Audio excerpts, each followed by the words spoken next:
마가복음 4장에 기록된 이 말씀을 통해서 하나님께서 주시는 은혜를 우리가 함께 나누기를 원합니다. 여러분이 마가복음 4장 말씀에는 예수님께서 많은 무리들과 이 제자들에게 설명하시는 이 하나님 나라의 비유에 대해서 기록을 하고 있습니다. 예수님께서 많은 기적을 행하실 때 수많은 사람들이 예수님을 찾고 따라다녔지만 사실 그들은 하나님의 나라에는 관심이 없었고요. 또 이 땅에는 고통의 문제에만 관심을 가지고 있었습니다. 그래서 예수님께서는요, 그 사람들에게 이 하나님의 나라가 무엇인가 알아들을 수 있도록 비유로 설명을 하게 됩니다. 여러분 마가복음 4장 1절 말씀에 보시면 여전히 마가는 큰 물이라는 말을 사용을 합니다. 예수께서 다시 바닷가에서 가르치시니 큰 무리가 모여들거늘 예수께서 바다에 떠있는 배에 올라 앉으시고 온 무리는 바닷가 육지에 있더라라고 말씀을 합니다. 예수님께서 큰 무리들에게 이 하나님 나라가 무엇인지 비유를 통해 가르쳤다라고 말씀을 합니다. 예수님께서 제일 먼저 말씀하시는 비유는 씨 뿌리는 자의 비유입니다. 씨를 뿌리는 자가 씨를 뿌리되 길가밭, 돌밭, 가시밭에 떨어지는 씨는 열매를 맺지 못하고 좋은 땅에 떨어진 씨는 30배, 60배, 100배의 열매를 맺었다라고 말씀을 합니다. 그리고 예수님께서 이 비유의 의미를 해석을 하시는데 아무에게나 말씀하지 않고 자기 백성들에게만 말씀하신다라고 이야기를 합니다. 여러분 11절 말씀에 보시면 이르시되 하나님의 나라의 비밀을 너희에게는 주었으나 외인에게는 모든 것을 비유로 하나니 이는 그들로 보기는 보아도 알지 못하며 듣기는 들어도 깨닫지 못하게 하여 돌이켜 죄 사함을 얻지 못하게 하려 함이라 라고 말씀을 합니다. 여러분 여기 외인들은 이방인들, 불신자들을 말합니다. 이 하나님 나라에 관심이 없는 사람들, 또 이 땅에만 관심이 있는 사람들은 들어도 모른다는 것입니다. 하나님의 나라에 관심이 없고 이 땅에만 관심이 있는 자들은 깨닫지 못하고 죄 사함을 받지 못하기 때문에 구원을 받지 못하는 것입니다. 그래서 알아듣고 깨닫는 사람이 복이 있는 것입니다.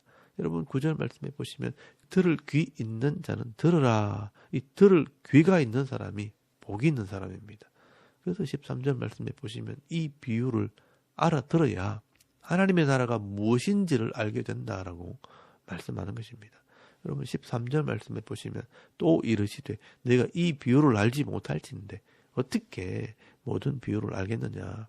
지금 이 씨 뿌리는 자의 비유는 굉장히 중요한 것이라고 말씀하는 것입니다. 이 하나님의 나라는 사람의 마음에서 이루어지기 때문에 이 씨 뿌리는 자의 비유가 이 사람의 마음에 대해서 지금 비유를 하고 있는 것입니다. 여러분 14절 말씀에 보시면 뿌리는 자는 말씀을 다 같이 뿌립니다. 그런데 15절 말씀에 길가에 뿌려졌다 하는 것은 이 말씀을 들을 때 사탄이 즉시 와서 그들에게 뿌려진 이 말씀을 빼앗는 것이요 라고 말씀을 합니다.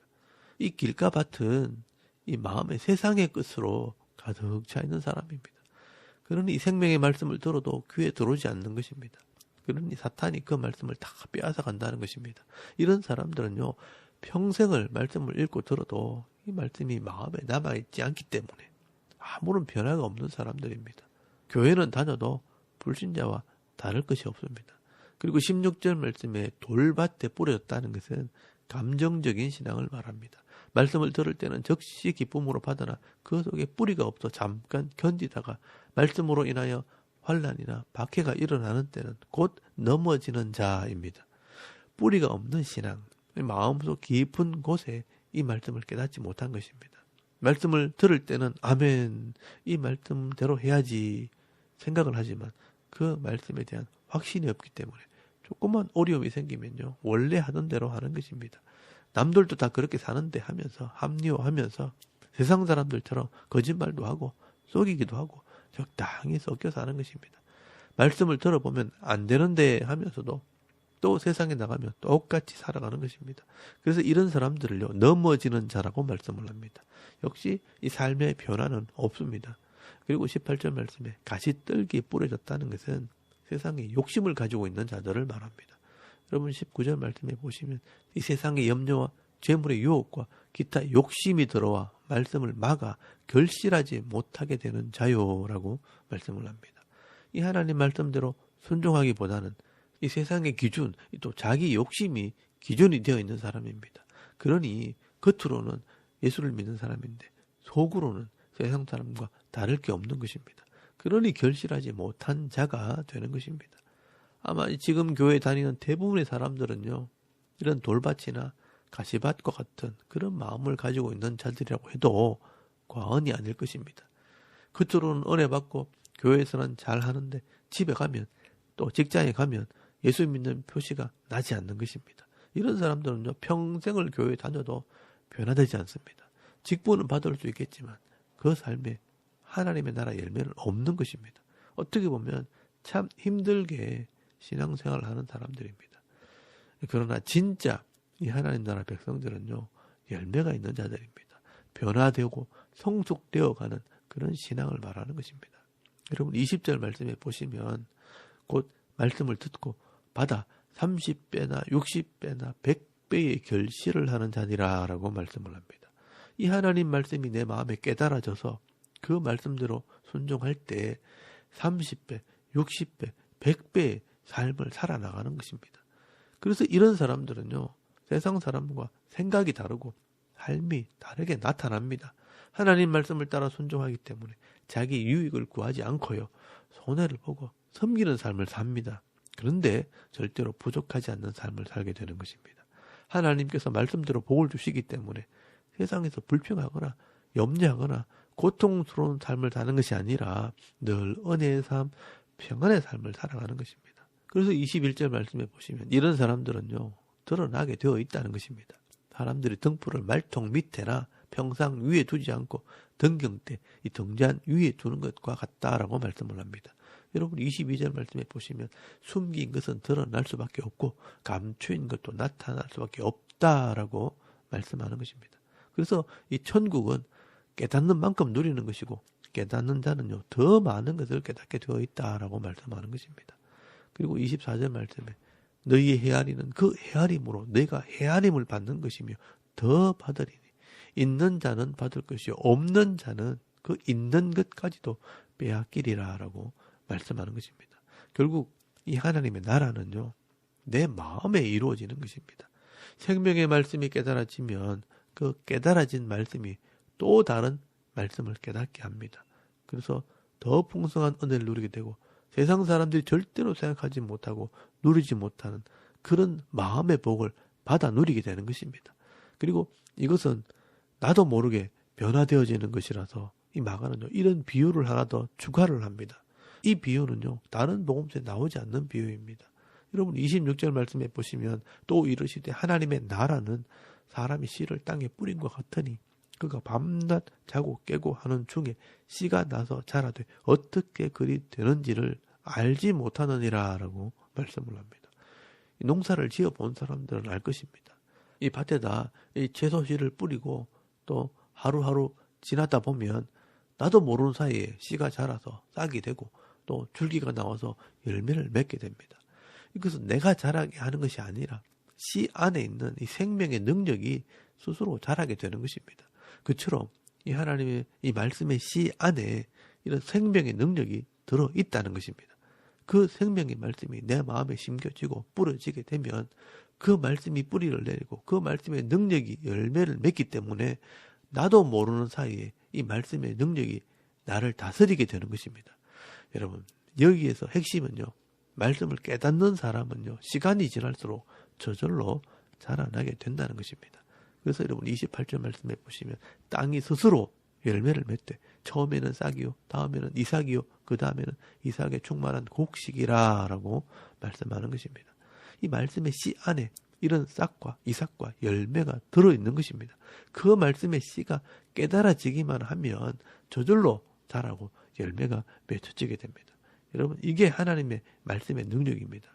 그러므로 자고 깨고 하는 시간에 우리가 이 하나님 말씀이 내 마음에서 싹이 나도록 묵상을 해야 합니다. 말씀이 깨달아지기만 하면 이 말씀이 이런 뜻이구나. 그리고 그 말씀대로 순종하게 되면요, 그 말씀의 열매가 내 삶 속에서 나오는 것입니다. 여러분, 이것이 바로 하나님의 나라 복입니다. 예를 들면요, 이 분을 내지 말라 하는 말씀을 가지고 이 묵상을 하다가 실제로 아내와 다투게 되었을 때 예전 같으면 화를 내고 더 큰 소리로 대들면 아내는 또 10년 전, 20년 전 잘못한 것까지 이야기하다가 집안 싸움이 되고, 그러면 갈라서 하다가 각방을 쓰고 또 집안 분위기가 지옥 같은 분위기가 됩니다. 근데 이 하나님 말씀에 이 분을 내지 말라는 이 말씀을 묵상하다가 아내와 싸움이 벌어졌을 때, 아, 이렇게 하지 말라는 것이구나 하고 깨달아지는 대로 이 분을 내지 않고 이 아내를 이해하고 또 좋은 말로 넘어갔더니 웃으면서 화기애애한 분위기 속에서 맛있는 음식이 또 나오고 천국 같은 분위기가 되어지는 것입니다. 여러분, 이런 말씀의 능력이 나타날 때 다른 집은 맨날 싸우고 집어 던지고 사내 못 사내 하는데 우리 집은요, 천국처럼 살아갈 때 등불같이 빛이 난다는 것입니다. 이런 변화의 능력이 점점 더 커지고 더 많아질 때 나중에는 세상 사람들이 감당하지 못하는 좋은 사람들이 되어지는 것입니다. 여러분, 세상 사람들은요, 나이가 들수록 죄와 욕심 때문에 더 악해지고 더 완악해지고 더 뻔뻔스럽고 더 고집스럽게 변하지만 이 성도들은요, 말씀을 깨달아 순종하게 될 때 더 거룩하고 더 아름답고 더 겸손한 사람으로, 더 사랑스러운 사람으로 변해가는 것입니다. 결국 이 하나님 나라의 능력은요, 한순간 기적을 행하고 병자가 낫고 하는 것이 아니라 인생을 두고 삶이 변화되어지는 그런 능력입니다. 그래서 30절 말씀에 보시면요, 이런 하나님의 나라는 겨자씨 한 알로 시작을 한다라고 말씀하는 것입니다. 중요한 것은 이 32절 말씀에 보시면 그 겨자씨 한 알이 심겨질 때, 내 마음에서 묵상이 되고 깨달아질 때 그 말씀의 능력이 나타나게 되는 것입니다. 그러면 큰 나무가 되어 새들이 와서 깃들일 만큼 되는 것입니다. 여러분, 이것이 바로 하나님의 나라의 능력이라는 것입니다. 마가는요, 예수님께서 말씀하시는 이 하나님의 나라가 무엇인지를 정확하게 깨닫고 이 글을 쓰고 있는 것입니다. 그래서 33절 말씀에 보시면 예수님께서 이러한 많은 비유를 그들이 알아들을 수 있는 대로 말씀을 가르쳤다라고 말씀하는 것입니다. 여러분, 34절 말씀에는요, 제자들에게 모든 것을 해석해 주셨다, 이해할 수 있도록 설명을 해 주셨다라고 말씀을 합니다. 그런데 재밌는 것은요, 이 마가가 볼 때 예수님을 따라다니던 이 12 제자들은 이 예수님의 말씀을 잘 알아듣지 못했다라고 고발을 하고 있다는 것입니다. 여러분, 35절 말씀에 보시면 예수님께서 제자들과 함께 배를 타고 이 갈릴리 바다로 나가시는데 이 제자들이요, 큰 풍랑을 만나게 됩니다. 이 마가복음 5장 말씀에 보시면 알게 되겠지만 이 예수님께서는요, 이 귀신 들린 한 청년을 회복시키려고 지금 이 바다를 건너가시는 겁니다. 여러분, 이 바다는 세상을 상징을 하고 또 이 풍랑은 세상의 고통을 상징합니다. 그래서 예수님께서는 이 고통 속에 있는 한 영혼을 지금 회복시키려고 바다를 건너가실 때 이 귀신들이요, 이것을 알고 방해를 하고 있는 것입니다. 그때 이 제자들이요, 이 세상의 이 문제와 이 고통 속에서 두려워 떨면서 이 주무시는 예수님을 깨우시게 됩니다. 예수님께서 일어나셔서요, 바람과 바다를 명령하실 때 잔잔하게 됩니다. 그리고 제자들을 책망하셨다라고 말씀을 합니다. 여러분, 40절에서 41절까지 말씀해 보시면 이 제자들에게 이르시되 어찌하여 이렇게 무서워하느냐, 내가 어찌 믿음이 없느냐 하시니 그들이 심히 두려워하여 서로 말하되 그가 누구이기에 바람과 바다도 순종하는가 하였더라라고 말씀을 하고 있습니다. 여러분, 이 제자들은요, 예수님의 기적을 보고 하나님 말씀을 들어도 깨닫지 못하고 믿음도 없고 또 예수님이 누구신지도 지금 모르고 있었다라고 말씀하는 것입니다. 그러므로 진짜 제자가 되고 이 하나님 나라 백성이 되기 위해서는 이 하나님 말씀을 깨닫는 은혜가 있어야 하는 것입니다. 그래서 나중에 이 보혜사 성령을 보내셨고요, 진리의 영, 깨닫게 하는 영을 보내주신 것입니다. 이 성령이 우리 마음을 진리로 인도하게 될 때 예수님을 주님이라 부르게 되고요, 또 하나님을 아버지라 부르게 되는 것입니다. 이 성령을 통해 말씀이 깨달아질 때 순종함으로 하나님께서 주시는 이런 평안을 누리게 되는 것입니다. 그래서 여러분, 우리가 이 성령의 충만함을 받아야 하는 것입니다. 오늘도 저와 여러분이요, 이 성령의 충만함을 받아서 하나님의 말씀을 깨닫고 그 말씀대로 삶을 살아가게 될 때 30배, 60배, 100배의 이 말씀의 열매가 맺혀지기를 바랍니다. 시간이 지날수록 나이가 들수록 더 성숙하고 더 정결하고 더 거룩해지는 그런 성도들이 다 되실 수 있길 바랍니다.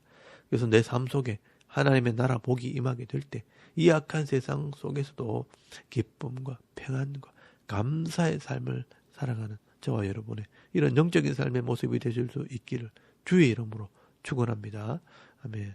우리 잠깐 기도드리겠습니다. 오늘도 이 성령의 충만함을 받아 이 말씀을 깨달아 순종함으로 이 하나님 나라의 복을 받는 하루가 되게 하옵소서.